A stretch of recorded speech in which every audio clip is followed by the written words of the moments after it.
بسم اللہ الرحمن الرحیم۔ السلام علیکم ناظرین، شام کی چائے کی آج کی نشست میں انسپکٹر نواز خان کی ڈائریز میں سے جس کہانی کا انتخاب ہم نے کیا ہے اس کا عنوان ہے اور وہ مر گئی۔ تو آئیے شروع کرتے ہیں۔ صبح کوئی 10 بجے کا وقت تھا۔ گاؤں کا نمبردار امداد علی دوسرے افراد کے ساتھ تھانے میں داخل ہوا۔ اس کے ساتھیوں میں ایک تو اس کا کارندہ تھا جبکہ دوسرا گاؤں ہی کا ایک شخص تھا۔ میں اس کے چہرے سے واقف تھا لیکن نام معلوم نہیں تھا۔ تینوں افراد گھبرائے ہوئے اندر داخل ہوئے اور سلام کر کے میرے سامنے بیٹھ گئے۔ ان کی حالت سے صاف اندازہ ہو رہا تھا کہ وہ کوئی اہم خبر لے کر آئے ہیں۔ آخر نمبردار امداد علی نے اپنے ماتھے کا پسینہ پونچھتے ہوئے کہا، تھانے دار صاحب، قتل ہو گیا ہے۔ کس کا قتل؟ میں نے تیزی سے پوچھا۔ نور محمد کی بیوہ کا۔ میں نے کہا، امداد علی، تمہیں پتہ ہے مجھے ادھوری بات سے نفرت ہے، پورا واقعہ بتاؤ۔ امداد علی ایک نوجوان چودھری تھا۔ ایسے چودھری اور نمبردار تھانے داروں سے دب کر رہنا اپنی توہین سمجھتے ہیں۔ امداد علی میں بھی بڑی اکڑفوں تھی، لیکن 5-6 مہینے پہلے یہ اکڑفوں ایک واقعے میں نکل گئی تھی۔ بہرحال میرے کہنے پر امداد علی نے فوراً اپنی بات کی وضاحت شروع کر دی۔ اس نے کہا، تھانے دار صاحب، آپ کو پتہ ہی ہوگا 4 سال پہلے گاؤں میں تہر قتل کی ایک واردات ہوئی تھی۔ ذیلداروں کا لڑکا نور محمد بھی قتل ہونے والوں میں شامل تھا۔ ہاجرہ نور محمد کی بیوہ کا نام ہے۔ یہ محمد اشفاق جو میرے ساتھ آیا ہے ہاجرہ کا پڑوسی ہے۔ میں نے محمد اشفاق کی طرف دیکھا۔ اس نے عام کاشتکاروں والا لباس پہن رکھا تھا، شیو بڑی ہوئی تھی، اس کی آنکھوں سے خوف جھانک رہا تھا۔ امداد علی نے اپنی بات جاری رکھتے ہوئے کہا، آج صبح محمد اشفاق کی گھر والی آگ لینے کے لیے ہاجرہ کے گھر گئی۔ اس نے بار بار دروازہ کھٹکھٹایا لیکن دروازہ نہیں کھلا۔ اشفاق کی بیوی پہلے ہاجرہ کو پھر اس کے بیٹے امتیازی کو آوازیں دیتی رہی۔ آخر مایوس ہو کر اس نے اشفاق کو بتایا۔ اشفاق بھی کچھ دیر آوازیں دیتا رہا، پھر دیوار پھلانگ کر اندر چلا گیا۔ میں نے نمبردار کو ٹوکتے ہوئے کہا، جب اشفاق یہاں موجود ہے تو پھر وہ کیوں بول رہا ہے؟ میں نے اشفاق سے مخاطب ہو کر کہا، ہاں میاں، تم بتاؤ، تم اکیلے ہی اندر گئے تھے یا کوئی اور بھی تھا؟ وہ تھوک نکل کر بولا، جناب اکیلا ہی تھا میں نے امتیازی اور اس کی ماں کو آوازیں دی پر کوئی جواب نہ آیا۔ میں کمرے میں گیا تو چارپائی پر بہن ہاجرہ کی لاش پڑی تھی۔ میں بھاگ کر صحن میں آیا اور باہر والا دروازہ کھول کر شور مچا دیا۔ پوری گلی اکٹھی ہو گئی۔ بہن ہاجرہ کے پتر امتیازی کا کہیں پتہ نہیں چل رہا تھا۔ ہم نے سمجھا کہ شاید قتل کرنے والے اسے ساتھ ہی لے گئے ہیں، مگر تھوڑی دیر بعد وہ گھر کے اندر سے ہی مل گیا۔ وہ اناج والی کوٹھی میں چھپا ہوا تھا۔ اس نے روتے ہوئے بتایا کہ اس کی ماں کو کالے کپڑے والے ڈاکوؤں نے گولی مار دی ہے۔ اگر وہ یہاں نہ چھپ جاتا تو ڈاکو اسے بھی مار ڈالتا۔ میں نے نمبردار امداد علی سے پوچھا، تم کہہ رہے ہو کہ اشفاق کی بیوی صبح سویرے آگ لینے ہاجرہ کے گھر گئی تھی اور اس وقت خیر سے 10 بج رہے ہیں، تم لوگ اتنی دیر سے اطلاع کیوں پہنچا رہے ہو؟ امداد علی کے چہرے سے ظاہر تھا کہ وہ میرے اس سوال کے بارے میں پہلے سے جانتا ہے۔ اس نے کہا، جناب بات دراصل یہ ہے کہ واردات کا پتہ تقریباً 7 بجے ہی چل گیا تھا۔ آدھ پون گھنٹہ تو یہ سوچتے سوچتے گزر گیا کہ پولیس کو اطلاع کون دے۔ پھر اشفاق میری حویلی پہنچا۔ وہ چاہتا تھا کہ مجھے ساتھ لے کر آپ کے پاس آئے، لیکن میں فصلوں پر گیا ہوا تھا۔ وہاں سے آیا ہوں تو ہم سیدھے آپ کے پاس حاضر ہو گئے ہیں۔ یہ کوئی ایسی عجیب بات نہیں تھی، لوگ رپورٹ کرنے میں عموماً دیر کر دیتے ہیں، آج کل بھی کرتے ہیں اور اس دور میں بھی کرتے تھے، لیکن مجھے مقتولہ کے ہمسائے پر شک سا ہونے لگا۔ وہ کہہ رہا تھا کہ اس نے گلی میں جا کر شور مچایا اور بہت سے لوگوں کو واردات کے بارے میں بتا دیا۔ اس کا مطلب تھا کہ قریباً 3 گھنٹے پہلے واردات کی خبر گاؤں میں عام ہو چکی تھی۔ یہ گاؤں بڑا تھا لیکن بہت زیادہ بڑا بھی نہیں تھا۔ اگر 3 گھنٹے پہلے عام لوگوں کو قتل کا پتہ چل گیا تھا تو تھانے تک خبر کیوں نہیں پہنچی تھی؟ اس سے ظاہر ہوتا تھا کہ اشفاق کے بیان میں فرق ہے۔ بہرحال میں نے فوراً ان لوگوں کو ساتھ لیا اور موقع واردات کی طرف روانہ ہو گیا۔ گھر کے اندر اور باہر کافی لوگ اکٹھے ہو چکے تھے۔ میرے عملے نے انہیں ڈرا دھمکا کر پیچھے پیچھے ہٹایا۔ میں اس کمرے میں پہنچا جہاں خون ہوا تھا۔ مقتولہ کی لاش ابھی تک چارپائی پر پڑی تھی۔ بستر کی چادر خون سے سرخ ہو رہی تھی۔ کھدر کے پھولدار لحاف پر بھی دھبے تھے۔ نمبردار اور اشفاق وغیرہ کا بیان تھا کہ لاش کو اس کی جگہ سے ہلایا نہیں گیا۔ میں نے قریب سے دیکھا، لاش اکڑ چکی تھی۔ مقتولہ پر رائفل سے فائر کیا گیا تھا، گولی اس کی چھاتی پر لگی تھی۔ میرے اندازے کے مطابق مقتولہ کی عمر 30-32 کے قریب تھی، تاہم وہ دیکھنے میں جوان نظر آتی تھی۔ اس کے کانوں میں سونے کی بالیاں چمک رہی تھیں۔ نمبردار ایک روتے منہ بسورتے لڑکے کو میرے پاس لے آیا اور بتایا کہ یہ امتیازی ہے۔ لڑکے کی عمر تقریباً 12 سال تھی۔ وہ ایک گورا چٹا صحت مند لڑکا تھا۔ رو رو کر اس کی آنکھیں سوجی ہوئی تھیں۔ ایک طرح سے لڑکا اس کیس کا سب سے اہم گواہ تھا۔ میں نے لڑکے کے سر پر ہاتھ پھیرا، اسے دلاسا دیا۔ اس دوران میرا سب انسپکٹر موقع کا نقشہ تیار کرنے میں مصروف ہو گیا۔ کمرے میں جدوجہد کے آثار نظر نہیں آتے تھے۔ یوں لگتا تھا قاتل اندر آیا اور گولی مار کر خاموشی سے چلا گیا۔ گھر سے کوئی چیز چوری ہوئی تھی اور نہ سامان الٹ پلٹ کیا گیا تھا۔ میں لڑکے کو ساتھ لے کر دوسرے کمرے میں آ گیا۔ اس نے عام دیہاتی لڑکوں کی طرح دھوتی کرتا پہن رکھا تھا، گلے میں چمڑے کا تعویذ تھا۔ کچھ دیر تسلی تشفی کی باتیں کرنے کے بعد میں نے لڑکے سے واقعے کی تفصیل پوچھی۔ اس نے اشک بار آنکھوں سے بتایا کہ وہ ماں کے ساتھ والی چارپائی پر لیٹا تھا۔ وہ رمضان کے دن تھے۔ اس کی ماں سحری کے لیے چاول بھگونے کے بعد آئی اور اپنی چارپائی پر لیٹ گئی۔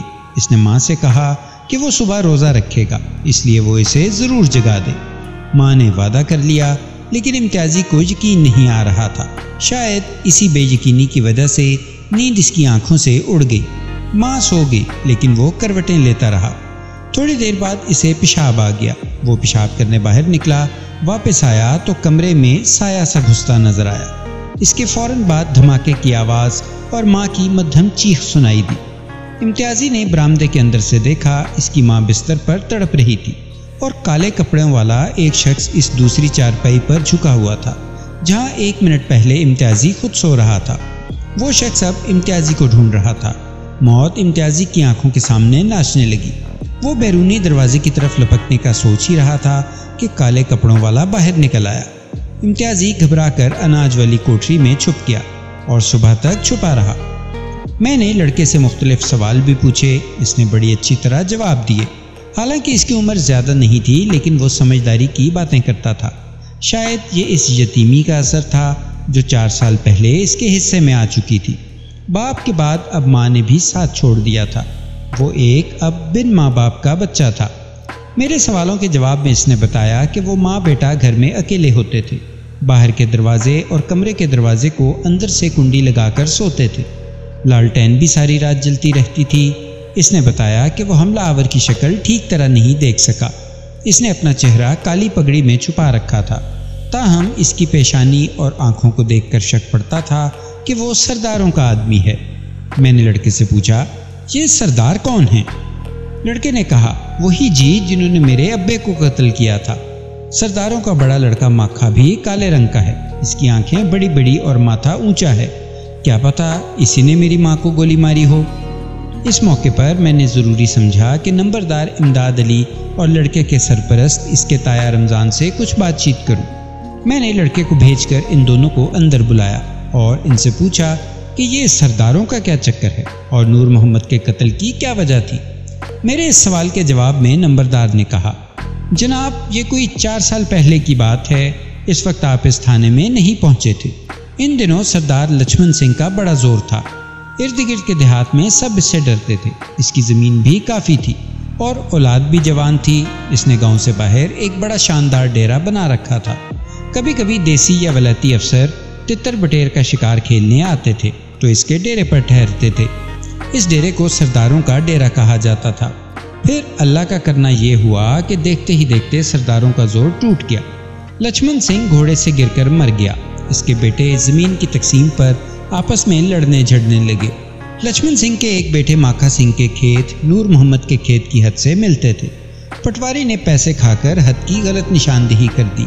ماکھا سنگھ اور نور محمد میں جھگڑا ہو گیا، جس کا نتیجہ مسلح لڑائی کی صورت میں نکلا۔ اس لڑائی میں سرداروں کا ایک اور ہمارے 2 بندے قتل ہوئے، جن میں ایک نور محمد بھی تھا۔ اس کی موت کا سب کو سخت صدمہ ہوا۔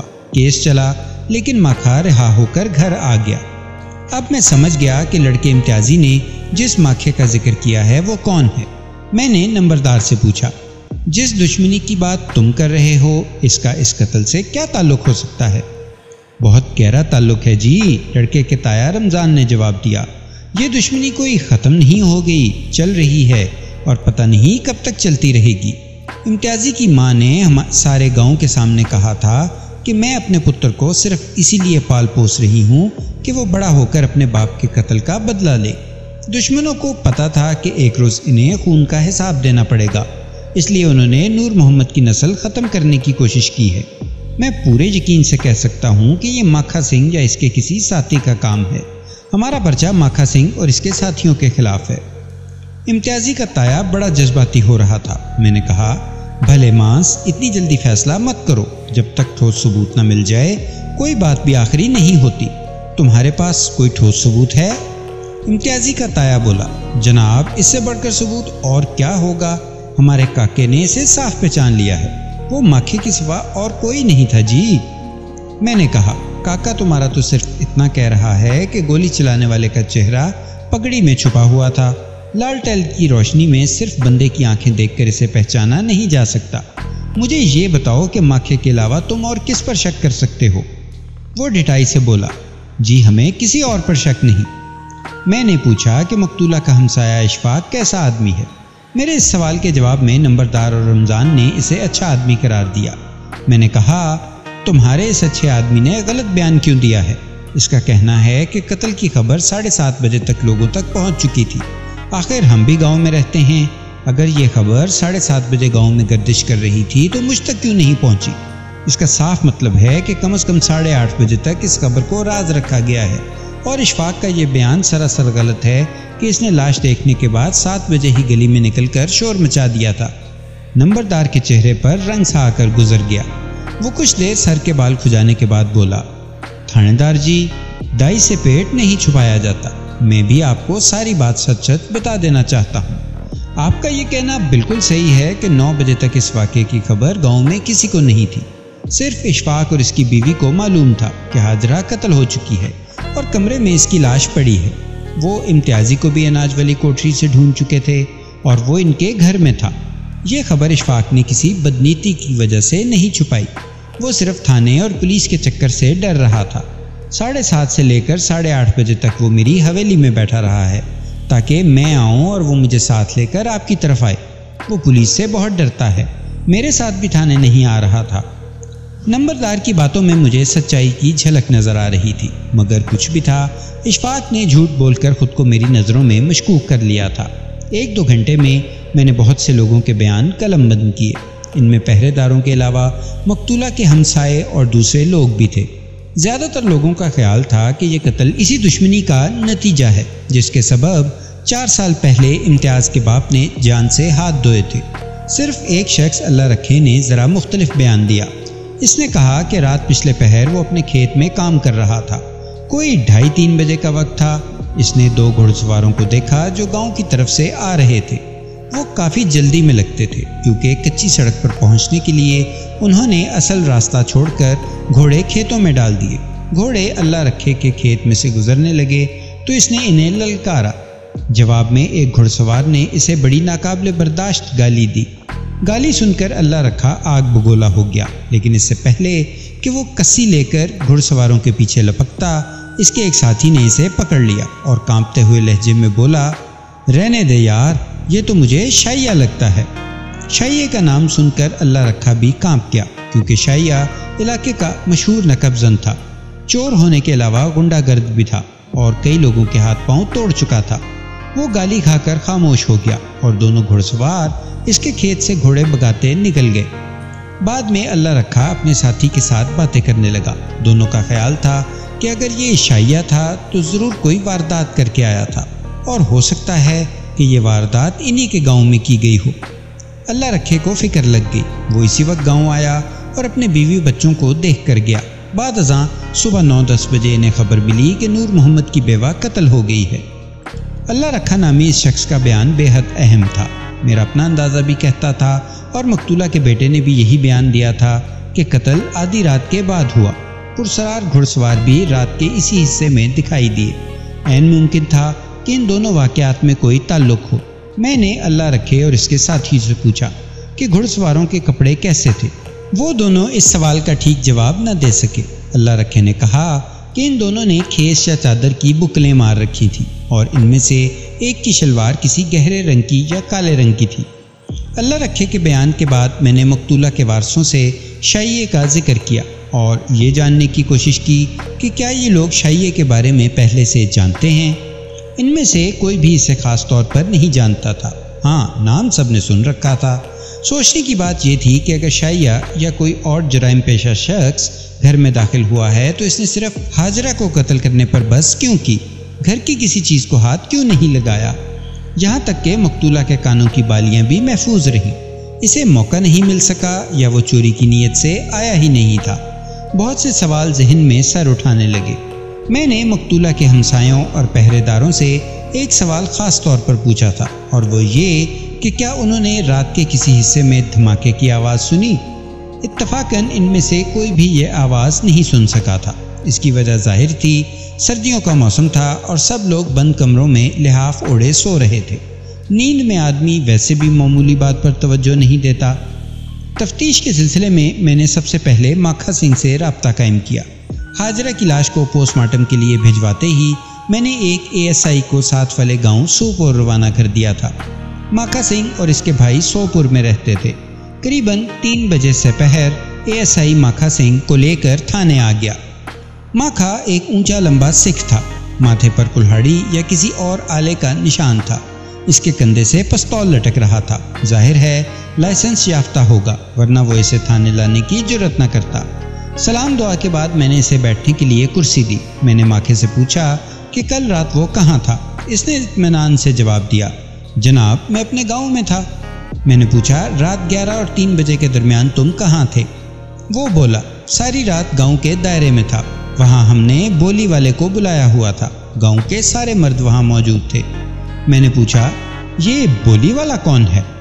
ماکھا میری بے خبری پر حیران ہوا، بولا بولی والا بڑا زبردست گویہ ہے جی، آلے دوالے کے سارے گاؤں اسے جانتے ہیں، مرزا صاحباں پڑھتا ہے، سننے والے مست ہو جاتے ہیں۔ رات وہ ہمارے گاؤں میں آیا ہوا تھا، میں بھی اسے سننے کے لیے گیا تو صبح ہی واپس آ سکا۔ میں نے پوچھا تم کہنا چاہتے ہو کہ کل ساری رات تم دائرے میں رہے تھے؟ بالکل جناب، ماکھے نے جواب دیا، 1 درجن بندے اس بات کی گواہی دے سکتے ہیں۔ تو پھر حاجرہ کیسے قتل ہوگی؟ میرے سوال نے ماکھے کو گڑبڑانے پر مجبور کر دیا۔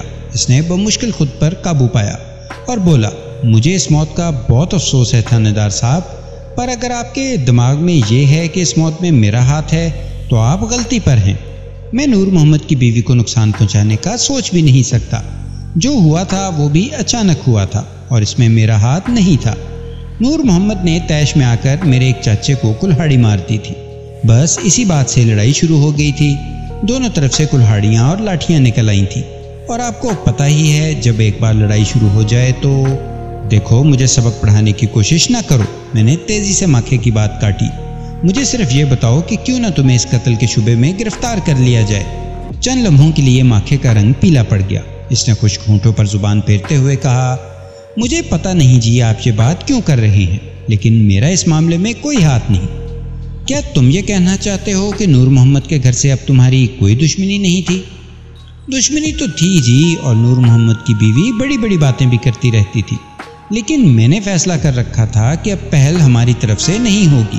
شاید آپ کو یقین نہ آئے لیکن میں سچ کہتا ہوں کہ کچھ عرصہ پہلے میں نے نور محمد کے وارثوں سے صلح کرنے کی کوشش بھی کی تھی۔ میں نے نور محمد کے ایک رشتہ دار سے کہا تھا کہ میں زمین کا معاملہ گل بات سے طے کرنے کے لیے تیار ہوں، اور اگر نور محمد کی بیوہ چاہے تو نور محمد کی موت کا بھی ہرجانہ بھر دوں گا۔ لیکن ان لوگوں نے کوئی جواب نہیں دیا، بلکہ میری اس کوشش کو بزدلی سمجھا۔ نور محمد کی بیوہ نے کہا کہ میں پتر کو صرف اسی لیے پال پوس رہی ہوں کہ وہ ماکھے کی گردن پر چھری چلائے گا۔ میں نے کہا اور اگر تم نے یہ سوچ کر کہ کل کو میری گردن پر چھری چلے گی حاجرہ اور اس کے بیٹے کا ٹنٹا ختم کرنے کی کوشش کی؟ ماکھا بولا آپ کو حق ہے جی، آپ شک کر سکتے ہیں، لیکن جو سچ ہے وہ میں نے بتا دیا ہے۔ میں نے ماکھے کو تو تھانے میں بٹھایا اور ASI کو ہدایت کی کہ وہ واپس سوپور چلا جائے اور یہ معلوم کرے کہ کیا واقعی رات کو گاؤں میں گانے بجانے کی محفل تھی، اور یہ بھی معلوم کرے کہ ماکھا ساری رات وہاں موجود تھا کہ نہیں۔ ASI ابھی روانہ ہوا ہی تھا کہ سوپور سے ماکھے کا چاچا 2-3 تگڑی سفارشیں لے کر پہنچ گیا۔ یہ لوگ ہر صورت ماکھے کو چھڑانا چاہتے تھے۔ ماکھے کے چاچے کا کہنا تھا کہ کل رات ماکھا صبح تک دائرے میں رہا ہے اور اس بات کی گواہی آدھا گاؤں دے سکتا ہے۔ وہ لوگ دائرے والی بات پر جتنا زور دے رہے تھے، میرے دل میں اتنا ہی شک پیدا ہو رہا تھا۔ یہ کوئی ڈھکی چھپی بات نہیں تھی کہ بعض مجرم موقع سے عدم موجودگی ثابت کرنے کے لیے جان بوجھ کر خود کو گواہ کے درمیان رکھتے ہیں۔ میں نے سفارشیوں سے صاف کہہ دیا کہ فی الحال میں ماکھے کو نہیں چھوڑ سکتا۔ ہاں، یہ میرا وعدہ ہے کہ اس سے مار پیٹ نہیں ہوگی۔ ابھی ماکھے کے حمایتی تھانے میں ہی بیٹھے تھے کہ میرا ASI سوپور سے ہو کر واپس آ گیا۔ اس کا چہرہ دیکھ کر مجھے اندازہ ہوا کہ وہ کوئی اہم خبر لایا ہے۔ میں نے اس سے تنہائی میں جا کر بات کی۔ ASI نے بتایا کہ یہ تو صحیح ہے کہ کل رات گاؤں میں گانے بجانے کی محفل تھی اور ماکھا بھی وہاں موجود تھا، لیکن اس سے یہ بات ثابت نہیں ہوئی کہ وہ ساری رات گاؤں سے باہر نہیں نکلا۔ اس محفل میں تو زیادہ تر سکھ بیٹھے ہوئے تھے۔ رات 12 بجے ایک شخص شراب کے بھرے ہوئے 2 مٹکے لے آیا۔ سب نے پیالے بھر بھر کر نشہ کیا اور مستی میں بھنگڑا ڈالنے لگے اور غل گپاڑا کرنے لگے۔ پھر 2 ٹولیاں آپس میں لڑ پڑی اور صبح تک گاؤں کی گلیوں میں شور شرابہ ہوتا رہا۔ ایسے میں اگر ماکھا سنگھ اکیلا یا اپنے کسی ساتھی کے ساتھ قتل کی نیت سے ہمارے گاؤں آ گیا ہو تو کسی کو کیا پتہ چلا ہوگا۔ ASI کی بات قابل غور تھی۔ نشہ تو ویسے بھی بری چیز ہے، پھر سکھ نے کیا ہو تو سونے پہ سہاگا۔ یہ سوچا جا سکتا تھا کہ نشے میں دھت ہو کر ماکھے کو کوئی پرانا زخم یاد آ گیا ہو اور وہ رائفل لے کر حاجرہ اور اس کے بیٹے پر چڑھ دوڑا ہو۔ ASI نے کہا، جناب ایک اور بڑی خاص بات معلوم ہوئی ہے۔ اس بات کی تصدیق گاؤں کے 2 آدمیوں نے کی ہے، ان میں ماکھے کا ایک رشتہ دار بھی شامل ہے۔ ان لوگوں سے پتہ چلا ہے کہ رات کی محفل میں مشہور نقب زن شائیہ بھی موجود تھا۔ شائیہ ماکھے کا لنگوٹیا رہا ہے، لیکن جب سے شائیہ نے رسا گیری اور چوری چکاری شروع کی ہے وہ دونوں سرعام زیادہ نہیں ملتے۔ رات گاؤں کے لوگوں نے بہت دنوں بعد دونوں کو اکٹھے دیکھا تھا۔ وہ پاس بیٹھے بولیاں سنتے رہے۔ پھر جب بھنگڑے کا دور چلا تو دونوں نے ہاتھوں میں ہاتھیں ڈال کر بھنگڑا ڈالا اور نشے میں للکارے مارتے رہے۔ ASI کی یہ آخری اطلاع واقعی اہم تھی۔ اس کا مطلب تھا کہ کاشتکار اللہ رکھا نے جو بیان دیا وہ 100% درست تھا۔ رات پچھلے پہر اس کے کھیت میں سے گزرنے والے گھڑ سواروں میں سے ایک شائیہ تھا اور دوسرا عین ممکن تھا کہ ماکھا سنگھ ہو۔ مجھے لگا کہ جیسے یہ کیس بہت جلد حل ہو جائے گا۔ اگر کھیت سے گزرنے والے واقعی ماکھا اور شائیہ تھے تو 90% امکان تھا کہ یہ قتل انہوں نے ہی کیا ہے۔ وہ نہ صرف ہمارے گاؤں کی طرف سے آئے تھے بلکہ وقت بھی وہی تھا۔ وہ دونوں اتنی جلدی میں تھے کہ انہوں نے گھوڑے اللہ رکھا کے کھیت میں سے گزار دیے۔ ASI کی اس اطلاع کے بعد میں نے پختہ فیصلہ کر لیا کہ چاہے کسی کی سفارش بھی آ جائے میں نے ماکھا سنگھ کو نہیں چھوڑنا۔ اس کے علاوہ میں نے شائیہ کی تلاش کے لیے بھی ASI کو مشورے کے لیے بلا لیا۔ پہلے ماکھا سنگھ کو نرمی سے سمجھایا بجھایا گیا، لیکن اس نے شائیہ کے بارے میں کچھ نہیں بتایا۔ مجبوراً اسے پھینٹی لگانا پڑی۔ کافی مار کھانے کے باوجود وہ یہی کہتا رہا کہ اسے شائیہ کے ٹھکانے کا کچھ پتہ نہیں اور نہ ہی وہ اس رات شائیہ کے ساتھ کہیں گیا تھا۔ پوچھ گچھ کے دوران ماکھے نے بھی یہی کہا تھا کہ اس قتل میں سجن پیر کا ہاتھ ہو سکتا ہے۔ سجن پیر کا نام سن کر میں چونکا۔ یہ نام میرے لیے اجنبی نہیں تھا۔ علاقے میں لوگ اس نوجوان پیر کو بہت مانتے تھے اور دم درود اور جھاڑ پھونک کا ماہر سمجھتے تھے۔ میں نے ماکھے کا گریبان پکڑ لیا اور جھنجھوڑ کر پوچھا، سجن پیر کا اس قصے سے کیا تعلق ہے؟ تعلق ہے جی، اسی لیے تو کہہ رہا ہوں۔ اور نور محمد کی بیوہ کو آپ اتنی شریف عورت بھی نہ سمجھے۔ ہم سے کون سی بات چھپی ہوئی ہے؟ خود ہی چپ رہیں تو دوسری بات ہے۔ ملزم اپنی جان بچانے کے لیے عموماً الٹی سیدھی ہانکنے لگتے ہیں۔ مجھے شک ہوا کہ ماکھا سنگھ تفتیش کو غلط راستے پر ڈالنے کے لیے بے پر کی اڑا رہا ہے۔ پھر بھی اس کی بات سننا ضروری تھا۔ میں نے پوچھا، ہاں بتاؤ کیا برائی دیکھی تھی تم نے مقتولہ میں؟ وہ بولا، میں یہ بات زبان پر نہیں لانا چاہتا تھا اور ویسے بھی مرنے والے کی برائی نہیں کرنی چاہیے، لیکن حاجرہ کے وارثوں نے میرے خلاف پرچہ کٹا کر کھلی جنگ شروع کر دی ہے۔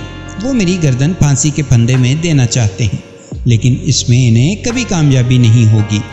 میں نے کہا، ماکھے میں جو پوچھ رہا ہوں اس کا جواب دو، کیا برائی نظر آئی تھی تمہیں حاجرہ میں؟ ماکھے نے جواب دیا، آپ یہ نہ سمجھیں جی کہ میں الزام لگا رہا ہوں، آپ اپنے طور پر تصدیق کرا سکتے ہیں۔ گاؤں کے کئی لوگوں کو یہ بات معلوم ہوگی اور کوئی نہ کوئی ضرور سچی بات آپ کو بتا دے گا۔ شوہر کی موت کے بعد حاجرہ بیمار رہنے لگی تھی۔ اس نے جھاڑ پھونک کے لیے انت نگر سجن پیر کے پاس جانا شروع کر دیا تھا۔ 5-6 مہینے پہلے وہ تندرست ہو گئی، لیکن سجن پیر کے پاس آنا جانا جاری رہا۔ یہ معاملہ بڑھتا گیا اور کبھی کبھی سجن پیر نے بھی حاجرہ کے گھر آنا اور رات رہنا شروع کر دیا۔ ایک جوان بیوہ عورت کے گھر ایک جوان مرد کا رات رہنا کوئی معمولی بات نہیں ہے جی۔ سمجھدار لوگ انگلیاں اٹھانے لگے تو حاجرہ کے وارثوں نے اسے سختی سے سمجھایا اور ڈانٹ ڈپٹ کی۔ اس کے بعد حاجرہ نے پیر کے پاس آنا جانا بند کر دیا، لیکن مجھے پورا وشواس ہے جی کہ یہ معاملہ ختم نہیں ہوا تھا اور اندر ہی اندر کوئی کھچڑی پک رہی تھی۔ یہ بھی ہو سکتا ہے کہ حاجرہ کو گولی مارنے والا سجن پیر ہی ہو۔ ماکھے نے بڑی ہوشیاری سے میرے ذہن میں شک کا بیج بو دیا تھا۔ میں نے ضروری سمجھا کہ سب سے پہلے اس شک کو رفع کیا جائے۔ میں نے اس کام کے لیے اپنے مخبر بلال شاہ کو مقرر کیا اور اسے کہا کہ وہ سجن پیر اور مقتولہ حاجرے کے معاملے کا پتہ چلائے۔ بلال شاہ نے طوفانی انداز میں کام کیا اور 12 گھنٹے کے اندر اندر اس بارے میں بہت کچھ جان لیا۔ شام کے 5 بجے جب میں تھانے میں بیٹھا بلال شاہ کی راہی دیکھ رہا تھا، وہ جھومتا جھامتا تھانے میں داخل ہوا۔ اس کے ساتھ ایک ادھیڑ عمر عورت بھی تھی۔ عورت کچھ خوفزدہ تھی۔ بلال شاہ نے بڑی محبت سے کہا، ماسی ادھر بیٹھو کرسی پر، یہ تھانے دار صاحب بڑے اچھے بندے ہیں، بالکل مکھن کی طرح ملائم ہیں، کوئی ضرورت نہیں ان سے ڈرنے کی۔ اس نے عورت کو کندھوں سے سہارا دے کر کرسی پر بٹھایا اور سنتری کو حکم دیا کہ سامنے حلوائی کی دکان سے 2 پاؤ گرم گرم دودھ لے کر آئے۔ میں نے کہا، کیا بات ہے، اماں کہیں گر گئی ہے جو اسے گرم دودھ پلا رہے ہو؟ وہ بولا، نہیں جی، دودھ تو میں نے اپنے لیے منگوایا ہے، ماسی کے گھر تھوڑی سی جلیبیاں کھا لی تھی، گلے میں کھرکھری سی لگی ہوئی ہے۔ میں صبر کا گھونٹ بھرنے کے علاوہ اور کیا کر سکتا تھا؟ آخر وہ کام کر کے آیا تھا۔ اس نے اماں کے بارے میں بتایا کہ ماسی رشتے کرانے والی عورت ہے، گاؤں کے ہر گھر کے بارے میں سب کچھ جانتی ہے۔ حاجرہ کے گھر اس کا کافی آنا جانا تھا۔ میں نے اماں کی شکل دیکھی۔ اپنی طرح کی دوسری عورتوں کے برعکس وہ خاصی بھلی مانس اور معقول لگتی تھی۔ اس نے چادر سے سر کے بال اچھی طرح ڈھانپ رکھے تھے۔ بات چیت میں بھی اس نے دھیما لہجہ اختیار کیا۔ اس نے جو کچھ بتایا اس سے پتہ چلا کہ آج سے 1-1.5 برس پہلے تک حاجرہ کا سجن پیر کی طرف آنا جانا تھا اور ایک مرتبہ سجن پیر بھی اس کے گھر مہمان ٹھہرا تھا، مگر اس کے بعد جب گاؤں میں باتیں نکلیں تو حاجرہ نے سجن پیر کے پاس جانا بند کر دیا اور اس کے بعد کبھی وہ انت نگر نہیں گئی اور نہ ہی سجن پیر اس گاؤں میں نظر آیا۔ اماں نے کانوں کو ہاتھ لگاتے ہوئے کہا، پتر جی، اللہ کو جان دینی ہے، کسی کی بہو بیٹی کے بارے غلط بات کر کے میں اپنے لیے آگ اکٹھی نہیں کر سکتی۔ مجھے تو اللہ بخشے حاجرہ میں کوئی برائی نظر نہیں آئی، وہ صرف اپنے علاج کے لیے پیر کے پاس جاتی تھی اور دل سے اس کی عزت کرتی تھی۔ اگر پیر کے دل میں کوئی غلط بات آ گئی ہو تو میں کچھ نہیں کہہ سکتی، دلوں کے حال تو اللہ ہی بہتر جانتا ہے۔ ویسے بھی اتنا پتہ ہے کہ وہ لاج شرم والی تھی، اور جب اس نے سنا کہ لوگوں نے باتیں کی ہیں تو وہ بڑی شرمندہ ہوئی اور اس نے دل میں پکا ارادہ کیا کہ اب وہ مرتی مر جائے گی لیکن پیر کے پاس علاج کے لیے نہیں جائے گی۔ ماکھے نے کچھ اور بتایا تھا اور اماں کی بات اس واقعے کا دوسرا رخ پیش کر رہی تھی۔ میں نے اماں سے پوچھا، تمہارا کیا خیال ہے، وہ سجن پیر کیسا آدمی ہے؟ میرے اس سوال نے مائی کو گڑبڑا دیا۔ وہ سر پر چادر درست کر کے بولی، وہ دیکھنے میں تو ٹھیک ہی لگتا ہے، پر کسی کے دل کا کیا پتہ۔ میں نے کہا، میں نے سنا ہے کہ اس نے ابھی تک شادی نہیں کی اور اس کے پاس عورتیں بہت آتی ہیں۔ اماں بولی، ہاں، عورتیں تو اسے بہت مانتی ہیں۔ عورت کے جوابات سے اندازہ ہوتا تھا کہ وہ خود بھی سجن پیر کے کردار پر شک کرتی ہے، تاہم وہ یہ بات کھل کر زبان پر نہیں لا رہی تھی۔ میں اس نتیجے پر پہنچا کہ موجودہ حالات میں میرا سجن پیر سے ملنا بہت ضروری ہو گیا ہے۔ بوڑھی عورت کو میں نے رازداری کا پابند کر کے واپس بھیج دیا اور بلال شاہ سے مشورہ کر کے یہ فیصلہ کیا کہ کل پچھلے ٹائم ہم دونوں اس سجن پیر سے ملنے انت نگر جائیں گے۔ ابھی ہم یہ باتیں کر ہی رہے تھے کہ شہر سے مقتولہ کی پوسٹ مارٹم رپورٹ آ گئی۔ یہ بڑی تفصیلی رپورٹ تھی۔ پولیس سرجن کوئی قابل آدمی لگتا تھا۔ اس نے ایک ایک بات پر وضاحت سے روشنی ڈالی تھی۔ خاص طور پر گولی کے زخم کا اس نے بہت تفصیل سے ذکر کیا تھا۔ زخم کی پوری پیمائش، رخ، گہرائی اور نوعیت ہر چیز بیان کی تھی۔ اس نے لکھا تھا کہ گولی قریباً 8-10 فٹ کی دوری سے چلائی گئی۔ اس کا مطلب ہے گولی چلانے والا کمرے کے دروازے پر کھڑا تھا۔ جس وقت فائر ہوا متوفیہ اپنے بستر پر سیدھی لیٹی ہوئی تھی۔ جس زاویے سے گولی متوفیہ کے جسم میں داخل ہوئی، اس سے اندازہ ہوتا ہے کہ حملہ آور زیادہ لمبے قد کا نہیں تھا، یا پھر اس نے بیٹھ کر گولی چلائی ہے۔ یہی بات اس دوسری گولی کے سوراخ سے ثابت ہوئی ہے جو دیوار میں لگی تھی۔ اس سوراخ کا زاویہ میرے اندازے کے مطابق 30 درجے سے کم نہیں ہونا چاہیے تھا۔ اس کے علاوہ انگریز سرجن نے اور بھی بہت سی تفصیلات لکھی تھیں۔ وقوع کا وقت اس نے رات 11 اور 3 بجے کے درمیان بتایا تھا۔ اس کے معائنے کے مطابق 12 بور کی گولی متوفیہ کی بائیں چھاتی کے نیچے سے سینے میں داخل ہوئی تھی اور پھیپھڑا پھاڑ کر پچھلی پسلی میں جا اٹکی تھی۔ یہ ایک مہلک زخم تھا اور اس سے 2-3 منٹ کے اندر موت واقع ہو گئی تھی۔ اس رپورٹ کو پڑھنے کے بعد میں سوچ میں ڈوب گیا۔ ماکھا سنگھ اور شائیہ میں سے کوئی بھی چھوٹے قد کا نہیں تھا، دونوں دراز قد اور چوڑے چکلے تھے۔ اگر ان دونوں میں سے کسی نے گولی چلائی تھی تو پھر پولیس سرجن کی رپورٹ کیا معنی رکھتی تھی؟ اچانک میرا دھیان اشفاق کی طرف چلا گیا۔ مقتول کا ہمسایہ اشفاق چھوٹے قد کا تھا، مشکل سے 5.25 فٹ کا ہوگا۔ پھر اس نے بیان بھی بڑا الٹا پلٹا دے رکھا تھا۔ میں سوچنے لگا کہیں پولیس سرجن کی رپورٹ اشفاق کی طرف اشارہ نہیں کر رہی۔ بہرحال اتنی جلدی کوئی رائے قائم کرنا ممکن نہیں تھا۔ میں نے اس خیال سے سوچ بچار ترک کر دی کہ پہلے اس کہانی کے اہم کردار سجن پیر سے ملاقات کر لی جائے۔ سجن پیر کا ڈیرا انت نگر گاؤں سے باہر ہی تھا۔ نیم اور جامن کے درختوں سے گھرا ہوا ایک جھونپڑا نما کچا مکان تھا۔ مکان کے آگے ایک وسیع احاطہ تھا جس میں قطار اندر قطار بہت سے مٹکے رکھے ہوئے تھے اور عقیدت مندوں کے بیٹھنے کے لیے چبوترا سا بنا ہوا تھا۔ تاہم جب میں اور بلال شاہ پہنچے، احاطہ ویران نظر آ رہا تھا۔ صرف مکان کے دروازے پر 2 بوڑھی عورتیں سر جھکائے بیٹھی تھیں اور ایک لمبا تڑنگا شخص لاٹھی لیے پہرا دے رہا تھا۔ میں اور بلال شاہ دیہاتیوں کے لباس میں تھے۔ سردی سے بچنے کے لیے دونوں نے گرم چادروں کی بکلیں مار رکھی تھیں۔ چہروں کا بس تھوڑا سا حصہ دکھائی دیتا تھا۔ لاٹھی بردار شخص کے قریب پہنچ کر میں نے بلال شاہ کو آگے کر دیا۔ بلال شاہ نے لاٹھی بردار سے کہا کہ ہم پیر صاحب سے ملنا چاہتے ہیں۔ اس نے گردن اکڑا کر کہا، اللہ لوگو، آج ملاقات کی چھٹی ہے، کل دوپہر کے بعد ملاقات کھلے گی۔ بلال شاہ منت کرنے لگا کہ ہم بہت دور سے آئے ہیں، ہمارا ملنا بہت ضروری ہے، وغیرہ وغیرہ۔ وہ شخص اپنا سر مسلسل دائیں بائیں ہلا رہا تھا۔ اس کا ایک ساتھی بھی آ گیا تھا اور اب وہ دونوں ہمیں دھکے دینے کی فکر میں تھے۔ اتنے میں ایک جوان لڑکی آئی۔ اس نے بوسکی کی چادر سے اپنا گھونگھٹ نکال رکھا تھا۔ چال ڈھال سے وہ بڑی تیز لگتی تھی۔ آتے ساتھ ہی اس نے سریلی آواز میں پوچھا، پیر جی ہیں؟ لاٹھی بردار نے اس بات میں سر ہلا دیا اور فوراً اس کے لیے راستہ چھوڑ دیا۔ وہ چادر کے اندر کولے مٹکاتی خراما خراما چلی گئی۔ بلال شاہ نے آگ بگولا ہو کر کہا، چھٹی ہے تو اس کو کیوں اندر جانے دیا ہے؟ ایک لاٹھی بردار نے پرسرار مسکراہٹ کے ساتھ کہا، اس کی بات چھوڑو، وہ جا سکتی ہے۔ دونوں لاٹھی بردار ایک دوسرے کو معنی خیز نظروں سے دیکھنے لگے۔ ان کا یہ انداز بہت کچھ سمجھا رہا تھا۔ بلال شاہ کو تاؤ آ گیا، کڑک کر بولا، ہم نہیں جا سکتے تو وہ کیوں کر جا سکتی ہے؟ پھوپھی لگتی ہے تمہاری؟ ایک لاٹھی بردار نے بلال شاہ کا گریبان پکڑ لیا، اوے منہ سنبھال کر بات کر، نہیں تو دانت ہتھیلی پر رکھ دوں گا۔ بلال شاہ کا چہرہ دیکھ کر میں سمجھ گیا کہ اب وہ ایک شاندار گالی پہرے دار کی خدمت میں پیش کرے گا اور اس سے لپٹ جائے گا۔ ایسا ہی ہونا تھا کیونکہ میں ایسا ہوتے بارہا دیکھ چکا تھا۔ میں لپک کر ان دونوں کے درمیان آ گیا اور سر سے چادر اتار کر اپنا تعارف کروایا کہ میں رامپور تھانے کا SHO ہوں۔ پہرے داروں میں سے ایک مجھے پہچان گیا اور اس کے ساتھ ہی اس کا چہرہ پھیکا پڑ گیا۔ اس کی کیفیت دیکھ کر دوسرے پہرے دار نے بھی بلال شاہ کا گریبان چھوڑ دیا۔ چند منٹ بعد ہم مکان کے کمرے میں سجن پیر کے سامنے بیٹھے تھے۔ وہ مناسب قد کاٹ کا ایک پرکشش شخص تھا۔ اگر خدا لگتی بات کی جائے تو وہ ایک شاندار شخص تھا۔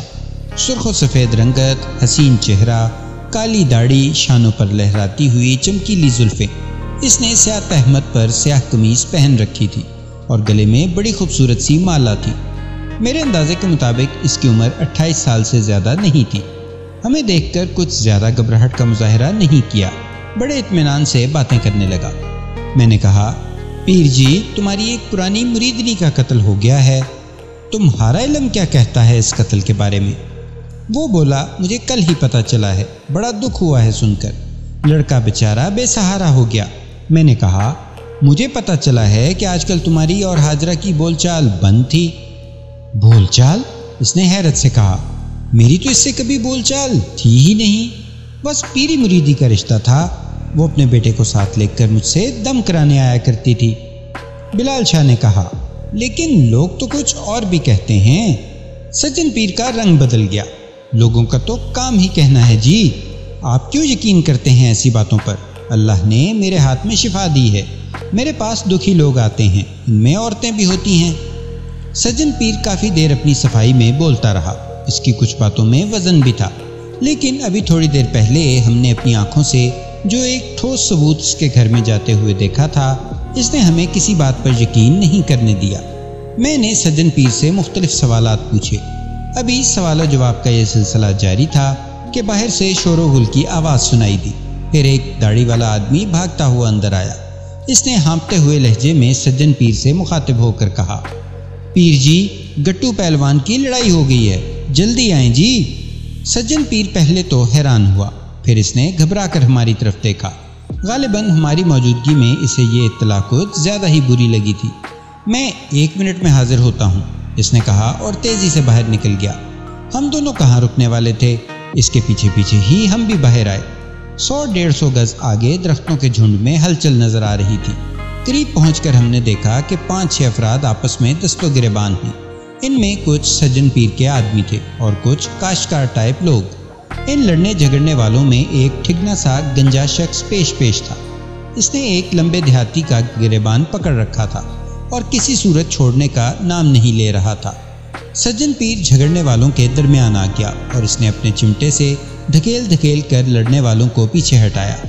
گنجا اچھل پڑ رہا تھا۔ میں یہ دیکھ کر حیران ہوا کہ اس کے ہاتھ میں کھلا ہوا چاقو تھا۔ وہ دیہاتیوں کو للکار رہا تھا اور کہہ رہا تھا، میں تمہاری زبانیں کھینچ کر کتوں کو کھلا دوں گا، تمہاری جرت کیسے ہوئے پیر جی کی شان میں گستاخی کرنے کی۔ سجن پیر کے آدمیوں نے بڑی مشکل سے گنجے کو قابو کیا اور بڑی صفائی کے ساتھ اس کے ہاتھ کا چاقو غائب کر دیا۔ ہم سجن پیر کے ساتھ واپس مکان میں آ گئے۔ میرے پوچھنے پر سجن پیر نے بتایا کہ آج ملاقات کا ناغہ ہے، لیکن کچھ اجڑ دیہاتی منمانی پر اتر آتے ہیں اور میرے آدمیوں سے جھگڑنے لگ جاتے ہیں۔ ان لوگوں نے بھی کوئی ایسی ہی بات کی تھی جس کی وجہ سے جھگڑا کھڑا ہو گیا۔ میں نے دل میں سوچا، اپنے مریدوں پر غنڈے چھوڑ کر تم اچھا ہی کرتے ہو، ایسے بے وقوفوں کی یہی سزا ہونی چاہیے۔ کچھ دیر بات چیت کے بعد ہم سجن پیر سے رخصت ہو گئے۔ رخصت ہوتے وقت جب میں نے سجن پیر سے کہا کہ وہ شامل تفتیش ہے اور تھانے میں اطلاع دیے بغیر وہ اس گاؤں سے باہر نہیں جائے گا، تو اس کا بھاڑ جیسا منہ کھلا رہ گیا۔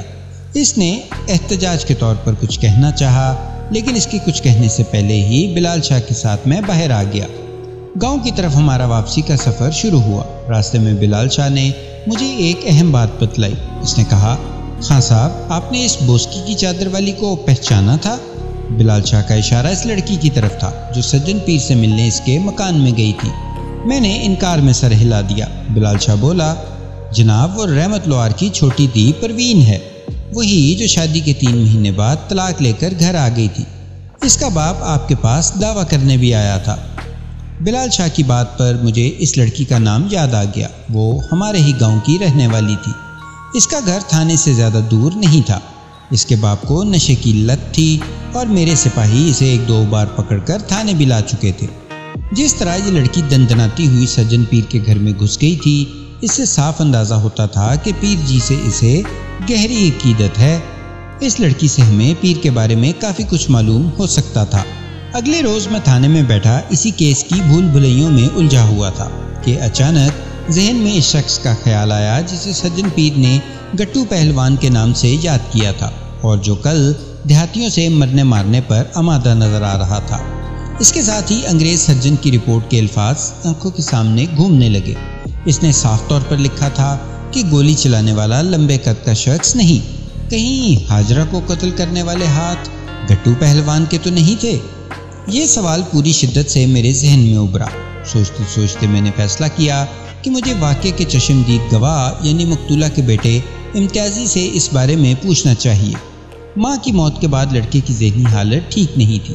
وہ بالکل گم سم رہتا تھا اور کبھی زور زور سے رونے لگتا تھا۔ اسے اس کے تایا نے ایک قریبی قصبے کے ہسپتال میں داخل کرا رکھا تھا۔ میں امتیازی سے ملنے ہسپتال پہنچا تو اسے تیز بخار ہو رہا تھا۔ میں نے اس سے زیادہ بات چیت مناسب نہ سمجھی، میں صرف ایک ہی سوال کا جواب چاہتا تھا۔ میں نے اس سے کہا، امتیازی بیٹا، جب کالے کپڑوں والوں نے تمہاری ماں کو گولی ماری تو تم برآمدے میں تھے، وہاں سے تم نے اس شخص کو کمرے میں گھومتے پھرتے دیکھا۔ تم یہ بات ذہن سے نکال دو کہ وہ تمہارے ابا کا قاتل ماکھا تھا۔ میں تمہیں یقین سے کہتا ہوں کہ وہ ماکھا سنگھ نہیں تھا۔ مجھے صرف یہ بتاؤ کہ وہ لمبے قد کا آدمی تھا یا چھوٹے قد کا؟ لڑکے کی آنکھوں میں خوف و ہراس نظر آ رہا تھا، جیسے ماں کی موت کا منظر پھر اس کی نظروں کے سامنے ہو۔ کچھ دیر اس کے ہونٹ لرزتے رہے، پھر اس نے کہا، وہ چھوٹے قد کا نہیں تھا، لیکن اتنا لمبا بھی نہیں تھا، اس کی گردن موٹی سی تھی۔ لڑکے کا جواب میرے لیے بیکار تھا، اس سے کوئی بات بھی ثابت نہیں ہوتی تھی۔ میں نے چند اور سوال پوچھ کر لڑکے اور اس کے تایا سے اجازت لی اور ہسپتال سے واپس آ گیا۔ اب میرا رخ گاؤں کی طرف تھا۔ میں سب سے پہلے رحمت لوہار کی بیٹی سے پوچھ گچھ کرنا چاہتا تھا۔ جب میں گاؤں میں داخل ہوا، بارش ہو رہی تھی، گلیاں سنسان پڑی تھیں۔ رحمت لوہار کے گھر جانے کے لیے یہ موقع اچھا تھا۔ میری ہمیشہ کوشش رہی ہے کہ کسی شریف آدمی کے گھر جا کر پوچھ گچھ کروں تو کم سے کم لوگوں کو اس بات کا پتہ چلے۔ میں نے رحمت کے گھر پر دستک دی تو اس کی بیٹی نے ہی دروازہ کھولا۔ مجھے دیکھ کر اور پہچان کر وہ تھوڑا سا گھبرا گئی۔ میں نے نرم لہجے میں اسے بتایا کہ اس سے چند سوال کرنا چاہتا ہوں۔ معمولی ہچکچاہٹ کے بعد وہ مجھے اندر لے گئی۔ اس کے انداز سے پتہ چلتا تھا کہ کل سجن پیر نے اسے ہمارے بارے میں کچھ نہیں بتایا تھا۔ وہ میری آمد سے خاصی حیران ہو رہی تھی۔ اس کا باپ گھر ہی میں تھا، لیکن افیم کھا کر ایک کمرے کے فرش پر لڑکا ہوا تھا۔ میں نے پروین سے کہا کہ وہ باپ کو جگائے۔ پروین کافی دیر کوشش کرتی رہی، لیکن وہ ٹس سے مس نہیں ہوا۔ میں نے کہا، اچھا چلو رہنے دو۔ میں اس کے ساتھ برآمدے میں چارپائی پر آ بیٹھا۔ میں نے 2-3 منٹ میں اس پر یہ واضح کر دیا کہ مجھے اس کے اور سجن پیر کے تعلق کا پتہ ہے، اور اگر وہ سجن پیر کے بارے میں کچھ چھپانے کی کوشش کرے گی تو اس کے حق میں اچھا نہیں ہوگا۔ پروین خوفزدہ نظر آنے لگی۔ وہ شکل و صورت سے چالاک نظر آتی تھی، شکل بھی اچھی تھی اور جسم میں تو جیسے پارا بھرا ہوا تھا۔ میرا تجربہ کہتا ہے کہ یہ لڑکی فتنے کھڑے کرنے میں ماہر ہوگی۔ میری توقع کے مطابق پروین نے سجن پیر کے ساتھ کسی بھی تعلق سے انکار کیا اور بتایا کہ ان کے درمیان صرف پیری مریدی کا واسطہ ہے۔ میں پروین کی اس بات پر کیسے یقین کر سکتا تھا؟ کل میں نے اس سلسلے میں کافی تحقیق کی تھی اور چند اور لوگوں کی زبانی بھی پتہ چلا تھا کہ رحمت لوہار کی بیٹی ہر دوسرے تیسرے دن انت نگر جاتی ہے اور اس کے لچھن ٹھیک نہیں ہیں۔ میں نے کہا، پروین بی بی، چھپانے سے کوئی فائدہ نہیں ہوگا اور بتانے سے تمہارا کوئی نقصان نہیں ہوگا، صرف میرا کام کچھ آسان ہو جائے گا۔ وہ روحانسی ہو کر بولی، پتہ نہیں کس نے آپ کو میرے پیچھے لگا دیا ہے، کہیں یہ حاجرہ کا کام تو نہیں؟ تمہارا اندازہ درست ہے۔ میں نے اس کے شبے کی تصدیق کر دی۔ اندھیرے میں چھوڑا ہوا میرا یہ تیر کارگر رہا۔ حاجرہ کا نام سن کر پروین کی آنکھوں میں ایک آگ سی روشن ہو گئی۔ وہ غصے سے بولی، تھانے دار صاحب، مرے ہوئے کی برائی نہیں کرنی چاہیے، لیکن حاجرہ کیا تھی یہ میں اچھی طرح جانتی ہوں۔ اگر اس میں کچھ عقل ہوتی تو میرے بارے میں کچھ کہنے سے پہلے اپنے گریبان میں منہ ڈال کے دیکھتی۔ چور کو سارے ہی چور نظر آتے ہیں۔ شاید آپ کو پتہ نہیں، وہ پیر جی کے پیچھے دیوانی ہو رہی تھی، ننگے پاؤں چل چل کر ان سے ملنے جاتی تھی، اپنے بالوں سے ان کے جوتے صاف کرتی تھی اور فرش پر جھاڑو دیتی تھی۔ اس نے کئی بار پیر جی سے کہا تھا کہ وہ اس سے شادی کر لیں یا اپنی داسی بنا کر اسے اپنے پاس رکھ لیں۔ اگر پیر جی نے اسے منہ لگایا ہوتا تو وہ اب تک اس کے کئی بچوں کی ماں ہوتی۔ میں سب کچھ جانتی ہوں جی، وہ کیا چیز تھی، اوپر سے تسبیح اندر سے کسبی۔ ایسی باتیں سنی ہیں میں نے اس کے بارے میں کہ آپ کو بتا نہیں سکتی۔ پروین جب ایک بار شروع ہوئی تو دیر تک بولتی رہی۔ عورت کا صدیوں پرانا کینہ اور حسد اس میں بھی موجود تھا۔ اس نے حاجرہ اور سجن پیر کے بارے میں بہت سی سچی اور جھوٹی باتیں میرے کانوں تک پہنچا دی۔ ناظرین، آپ نے دیکھا ہوگا اس کیس کے حوالے سے مختلف لوگوں کے بیانات مختلف تھے۔ پولیس کے سامنے بیان دیتے ہوئے ہر شخص اپنے فائدے کو سامنے رکھتا ہے، اور یہی وجہ ہے کہ کبھی کبھی تفتیش بے حد مشکل ہو جاتی ہے۔ اب سجن پیر اور حاجرہ کا معاملہ ہی لے لیں۔ حاجرہ کے وارثوں کا خیال تھا کہ یہ سراسر بہتان ہے۔ رشتے کرانے والی مائی کا خیال تھا کہ حاجرہ بے قصور تھی۔ ہو سکتا ہے سجن پیر کی نیت میں کوئی فرق ہو۔ ماکھا سنگھ کا کہنا تھا کہ وہ دونوں ایک دوسرے کے چکر میں تھے اور سجن پیر حاجرہ کے گھر راتیں رہتا تھا۔ سجن پیر کا کہنا تھا کہ حاجرہ صرف اس کی مریدنی تھی اور صرف ایک بار اس کے گھر میں رات رہا تھا، اور اب سجن پیر کی دوسری معشوقہ کا کہنا تھا کہ ہاجرہ پیر کی دیوانی تھی اور اس کی آغوش میں سمانے کے لیے بے قرار رہتی تھی۔ ان سارے مختلف بیانوں کے درمیان کہیں ہاجرہ پر فائر ہونے والی گولیوں کا مسئلہ بھی اٹکا ہوا تھا۔ یہ گولیاں چلانے والا کون تھا؟ شامل تفتیش سارے افراد پر شک کیا جا سکتا تھا اور سب کو بے قصور بھی قرار دیا جا سکتا تھا۔ ضرورت ایک ٹھوس ثبوت کی تھی جو قاتل کا چہرہ روشنی میں لائے اور قانون کی نظر اسے پہچان سکے۔ مجھے معلوم تھا قاتل کہیں باہر سے نہیں آیا، وہ انہی لوگوں میں کہیں موجود ہے، ہمارے ارد گرد کہیں گھوم رہا ہے، مگر مسئلہ اسے شناخت کرنے کا تھا۔ جہاں تک سجن پیر اور ہاجرہ کا تعلق ہے تو میں اس نتیجے پر پہنچا تھا کہ ان کے بارے میں کسی کا بیان بھی درست نہیں ہے۔ ان میں نہ تو کوئی بہت گہرا تعلق تھا اور نہ ہی وہ صرف پیر مریدنی تھے، ان کا معاملہ ان دونوں کے درمیان تھا۔ ممکن تھا کہ وہ ایک دوسرے کو پسند کرنے لگے ہوں اور ان کی ملاقاتوں میں محبت کا رنگ آ گیا ہو۔ اگر ایسا تھا تو ایک اور بات بھی سوچی جا سکتی تھی، اور وہ یہ کہ قریباً 1.5 سال سے ہاجرہ نے سجن پیر کے پاس آنا جانا بالکل بند کر رکھا تھا۔ ممکن تھا کہ سجن پیر کو اس کی قطع تعلقی کا رنج ہو، اس نے ہاجرہ کو پرانی ڈگر پر لانے کی کوشش کی ہو اور ناکام ہو کر قتل کر دیا ہو۔ اس مقصد کے لیے وہ اپنے ٹھگنے پہلوان کو بھی استعمال کر سکتا تھا۔ میں دیکھ ہی چکا تھا وہ ایک غسیلہ اور خطرناک شخص تھا۔ اس کے علاوہ وہ سجن پیر کا وفادار بھی ضرورت سے زیادہ ہی نظر آتا تھا۔ میں بہت دیر اس بارے میں غور کرتا رہا۔ آخر سب انسپکٹر اور بلال شاہ وغیرہ سے مشورہ کرنے کے بعد میں نے فیصلہ کیا کہ سجن پیر کو تفتیش کے لیے تھانے لایا جائے۔ یہ ایک خاصا مشکل کام تھا۔ ارد گرد کے موضوعات میں سجن پیر کے بہت سے عقیدت مند موجود تھے، کوئی مسئلہ بھی کھڑا ہو سکتا تھا۔ ویسے اس کے دشمن بھی کم نہیں تھے، ان میں زیادہ تعداد ان مردوں کی تھی جن کی بیویاں سجن پیر کے چکر میں پڑی ہوئی تھیں، اور یہ بات ہمارے حق میں جاتی تھی۔ غرض اسی رات 9 بجے کے قریب میرا سب انسپکٹر امداد خان گاؤں انت نگر پہنچا اور سجن پیر کو اس کے گٹو پہلوان سمیت پکڑ کر تھانے لے آیا۔ اگلے روز قریباً 9 بجے صبح میں اپنے 2 ہیڈ کانسٹیبلوں کے ساتھ نزدیکی قصبے سوادر کا رخ کر رہا تھا۔ میں ایک آخری نتیجے پر پہنچ چکا تھا اور میری یہ روانگی مجرم کی گرفتاری کے لیے تھی۔ مجرم ایک ایسا شخص نکلا تھا جس پر میں نے بہت کم بلکہ نہ ہونے کے برابر شبہ کیا تھا۔ 11 بجے کے قریب ہم اس ہسپتال میں پہنچ گئے جہاں ہاجرہ کا بیٹا امتیازی زیر علاج تھا اور اس کا تایا اس کی تیمارداری کر رہا تھا۔ ابھی ہم برآمدے میں ہی پہنچے تھے کہ میری نظر ہاجرہ کے ہمسائے اشفاق پر پڑی۔ وہ غالباً امتیازی کی مزاج پرسی کے لیے آیا ہوا تھا۔ ہمیں دیکھتے ہی وہ بری طرح ٹھٹکا اور تیز قدموں سے واپس مڑ گیا۔ وہ سیدھا اس وارڈ میں داخل ہوا جہاں امتیازی کا بستر تھا، لیکن پھر فوراً باہر آ گیا اور تیزی سے ایک دوسری گلی میں مڑ گیا۔ یقیناً بدحواسی میں سے کچھ سمجھ نہیں آ رہی تھی کہ کیا کرے۔ چند قدم چلنے کے بعد اس نے اچانک بھاگنا شروع کر دیا۔ میں نے اپنے ہیڈ کانسٹیبل سے کہا کہ اس کا پیچھا کرو اور پکڑ کر لاؤ۔ وہ اس کے پیچھے لپکے تو بھاری بوٹوں کی گونج سے ہسپتال کا برآمدہ گونج اٹھا۔ لوگ کھڑکیوں سے منہ نکال نکال کر دیکھنے لگے۔ میں ایک سپاہی کے ساتھ امتیازی والی وارڈ میں چلا گیا۔ امتیازی اور اس کا تایا بھی حیرت سے یہ ہنگامہ دیکھ رہے تھے۔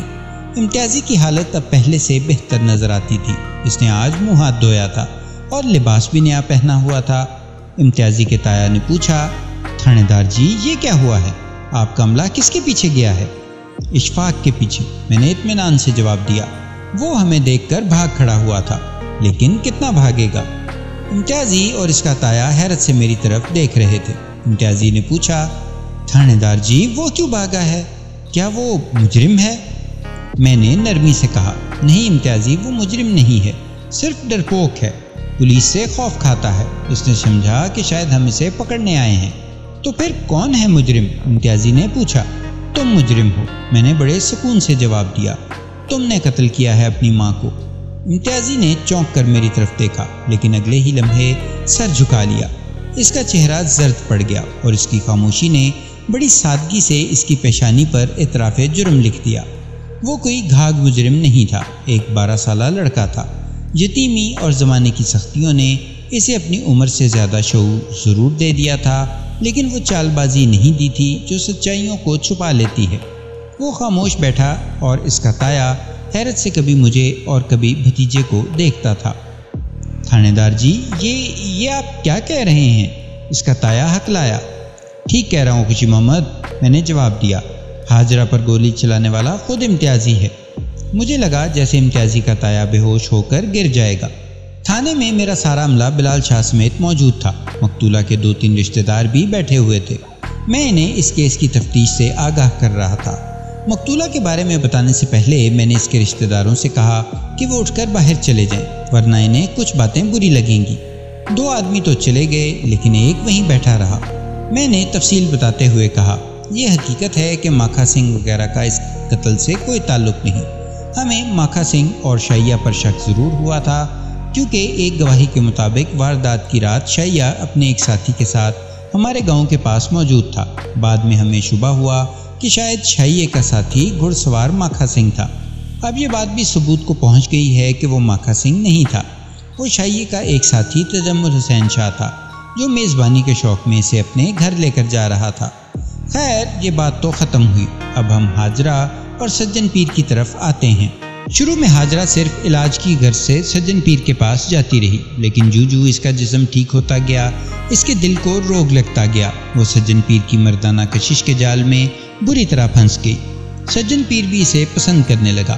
ایک عرصے تک ان کی محبت بے زبان رہی۔ وہ ایک دوسرے کو دیکھتے رہے اور دل ہی دل میں چاہتے رہے۔ لیکن محبت ایک جگہ رکنے والی چیز نہیں، یہ یا تو گھٹتی ہے یا بڑھتی ہے۔ حاجرہ اور سجن پیر کی محبت بھی چپکے چپکے پروان چڑھتی رہی۔ وہ عورت جو نیک نام اور شریف سمجھی جاتی تھی، جس کا ایک بیٹا بھی تھا اور جو اپنے بیٹے سے محبت بھی کرتی تھی، جب سیدھے راستے سے پھسلی تو پھر پھسلتی چلی گئی۔ پہلے آنکھوں سے باتیں ہوتی تھیں، اب آنکھوں کی جگہ زبان نے لے لی۔ وہ دونوں ایک دوسرے سے ملنے کے لیے بے قرار رہنے لگے۔ انہی دنوں 1-2 بار سجن پیر حاجرہ کے گھر بھی ٹھہرا۔ معاملہ بڑھا تو لوگوں کی انگلیاں بھی اٹھنے لگیں۔ بات حاجرہ کے بڑوں تک جا پہنچی اور ایک روز حاجرہ کو بڑی سختی کے ساتھ اس بارے میں سمجھایا گیا۔ معلوم نہیں حاجرہ نے سمجھانے بجھانے سے کیا اثر لیا اور لیا بھی یا نہیں، لیکن اتنا ضرور ہوا کہ اس نے سجن پیر سے ملنا بالکل چھوڑ دیا۔ 5-6 ماہ اسی طرح گزر گئے۔ پھر سجن پیر نے ہمارے ہی گاؤں کی لڑکی پروین کو شیشے میں اتارنا شروع کر دیا۔ یہ لڑکی بھی جلد ہی سجن پیر کے جال میں آ گئی۔ عشق و محبت کی جو آنکھ مچولی پہلے حاجرہ کے ساتھ کھیلی جا رہی تھی، اب پروین کے ساتھ کھیلی جانے لگی۔ در حقیقت سجن پیر نے صرف حاجرہ کو جلانے اور ستانے کے لیے یہ کھیل شروع کیا تھا۔ وہ حاجرہ میں رقابت کا جذبہ جگا کر اس کے دل میں اپنی محبت زندہ رکھنا چاہتا تھا، اور وہ اپنی اس کوشش میں کامیاب ہوا۔ حاجرہ جو پہلے بھی سجن پیر کو بھلا نہیں سکی تھی، اب اور تڑپنے لگی۔ وہ دیکھتی کہ پروین بن ٹھن کر انت نگر کا رخ کر رہی ہے تو اس کے سینے پر سانپ لوٹنے لگتے۔ وہ پروین کی ساری ادائیں اچھی طرح سمجھ رہی تھی۔ یہ کشمکش ایک عرصہ جاری رہی۔ آخر ایک دن دل کے ہاتھوں مجبور ہو کر حاجرہ نے پھر انت نگر کا رخ کیا۔ سجن پیر اسے اپنے سامنے دیکھ کر حیران رہ گیا۔ پردے کی اوٹ میں حاجرہ کی آنکھیں آنسو بہا رہی تھیں۔ ان آنسوؤں کو دیکھ کر سجن پیر کو اپنی جیت کا یقین ہو گیا۔ دونوں بہت دیر تک باتیں کرتے رہے، شکوے گلے ہوئے، شکایتیں سنی اور سنائی گئیں۔ سجن پیر نے حاجرہ سے وعدہ کر لیا کہ وہ چند دن بعد ایک مقررہ وقت پر اسے اپنے گاؤں سے باہر ملے گی۔ سجن پیر کی کشش نے حاجرہ کی مت مار رکھی تھی۔ وہ وعدے کے دن سجن پیر سے ملنے چلی گئی۔ گاؤں سے چند فرلانگ کے فاصلے پر ایک جوہڑ کے کنارے سرکنڈوں میں ان کی ملاقات ہوئی۔ شکست تو حاجرہ کو اسی روز ہو چکی تھی جب وہ شرم کی چادر اتار کر سجن پیر سے ملنے انت نگر گئی تھی۔ آج اس شکست کو عملی جامہ پہنا دیا گیا۔ سجن پیر نے اپنی فتح کا خراج حاجرہ کے جسم سے وصول کیا۔ وہ شریف عورت جو ایک بیٹے کی ماں تھی اور خدا نے جس کے قدموں میں جنت رکھی تھی، ایک مرد کی مسکراہٹ کے عوض اپنا سب کچھ لٹا بیٹھی۔ گناہ کے رستے پر پہلا قدم ہی مشکل ہوتا ہے اور حاجرہ یہ قدم اٹھا چکی تھی۔ نہایت رازداری کے ساتھ وہ ہر 10-15 روز بعد سجن پیر سے ملنے کے لیے جانے لگی۔ جوہڑ کے کنارے سرکنڈوں کی تاریکی میں شیطان نے اپنا شیطانی کھیل جاری رکھا۔ حاجرہ بالکل بھول گئی کہ اس کا ایک بیٹا بھی ہے جو گود جوان نہیں لیکن ایسا کم سن بھی نہیں۔ امتیازی نہایت خاموشی سے اپنی ماں کے اعتبار دیکھ رہا تھا۔ وہ بہت سیانہ لڑکا تھا۔ اسے پتا تھا کہ کچھ عرصہ پہلے لوگوں نے سجن پیر کا نام لے کر اس کی ماں کے بارے باتیں کی تھی۔ اسے شک ہوا کہ کہیں ماں پھر اسی شخص سے ملنے تو نہیں جاتی۔ ایک شام اس نے بڑی دیدہ دلیری سے ماں کا پیچھا کیا اور انہی سرکنڈوں میں جا پہنچا جہاں شیطان سجن پیر کے روپ میں چھپا بیٹھا تھا۔ وہ کچھ دیر سرکنڈوں کے کنارے حیران کھڑا سوچتا رہا کہ اب کیا کرے۔ پھر اس نے ہمت کی اور بے آواز چلتا ہوا اندر داخل ہو گیا۔ کچھ آگے جا کر اس نے اپنی والدہ اور سجن پیر کو شرمناک حالت میں پایا۔ وہ چند لمحے ہکا بکا دیکھتا رہا، پھر خاموشی سے واپس آ گیا۔ اسی رات اس نے ٹرنک کے اندر سے اپنے باپ کی بندوق نکالی اور سوئی ہوئی ماں پر 2 فائر کر کے اسے ابدی نیند سلا دیا۔ یہ میری زندگی کا ایک یادگار کیس ہے۔ میری نگاہوں میں آج بھی اس 12 سالہ بچے کا غیور چہرہ گھوم رہا ہے جس نے بے غیرتی کا زہر پینے سے انکار کیا اور اپنی زندگی کے آخری سہارے کو اپنے ہاتھوں موت کے گھاٹ اتار دیا۔ ماں کی موت کے بعد اس کا ڈرنا اور سہم جانا اور سہم کر اناج والی کوٹری میں چھپ جانا مجھے آج بھی یاد ہے۔ اس کے وہ آنسو بھی یاد ہیں جو لاوارثی کے پہلے روز اس کے تر و تازہ رخساروں پر لڑک رہے تھے۔ ان آنسوؤں میں 2 دکھ تھے، ایک ماں کی موت کا اور دوسرا اس کی بے وفائی کا۔ تو ناظرین، یہ تھی آج کی کہانی۔ امید ہے آپ کو پسند آئی ہوگی۔ انشاءاللہ ملتے ہیں ایک اور کہانی کے ساتھ۔ اپنا بہت سا خیال رکھیے۔ اللہ نگہبان، اللہ نگہبان، اللہ نگہبان۔